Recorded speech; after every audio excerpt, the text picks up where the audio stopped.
Genesis chapter 4, New American Standard Version.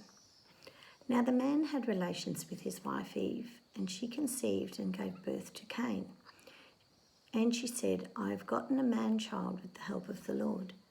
Again she gave birth to his brother Abel, and Abel was a keeper of flocks, but Cain was a tiller of the ground. So it came about in the course of time that Cain brought an offering to the Lord of the fruit of this ground. Abel on his part also brought of the firstlings of his flock and of their fat portions, and the Lord had regard for Abel and his offering. But for Cain and his offering he had no regard. So Cain became very angry, and his countenance fell.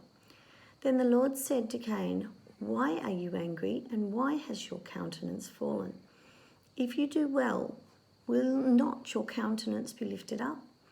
And if you do not do well, sin is crouching at the door, and its desire is for you, but you must master it. Cain told Abel his brother, and it came about when they were in a field that Cain rose up against Abel his brother and killed him.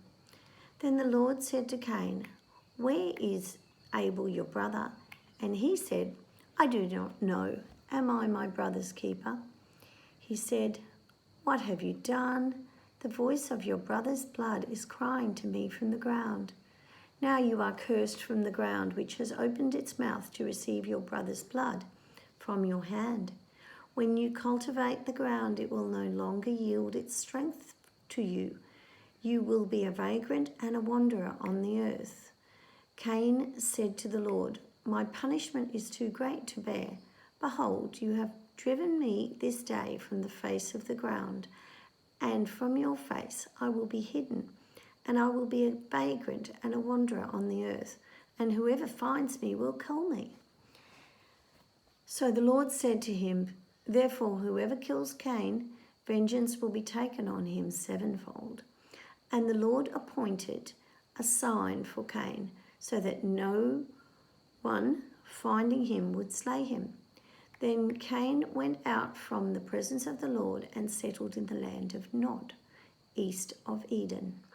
Cain had relations with his wife, and she conceived and gave birth to Enoch. And he built a city and called the name of the city Enoch, after his son. Now to Enoch was born Irad, and Irad became the father of Mahalalel, and Mahalalel became the father of Methuselah, and Methuselah became the father of Lamech. Lamech took to himself 2 wives. The name of one was Adah, and the name of the other was Zillah. Adah gave birth to Jabal. He was the father of those who dwell in tents and have livestock. His brother's name was Jubal. He was the father of all those who play the lyre and the pipe. As for Zillah, she also gave birth to Tubal-Cain, the forger of all instruments of bronze and iron, and the sister of Tubal-Cain was Naamah. Lamech said to his 2 wives, Adah and Zillah, listen to my voice. You wives of Lamech, give heed to my speech, for I have killed a man for wounding me, and a boy for striking me. If Cain avenged sevenfold, then Lamech 77fold. Adam had relations with his wife again, and she gave birth to a son and named him Seth. For she said, God has appointed me another offspring in place of Abel, for Cain killed him. To Seth, to him also a son was born, and he called his name Enosh. Then men began to call upon the name of the Lord. This is the word of the Lord.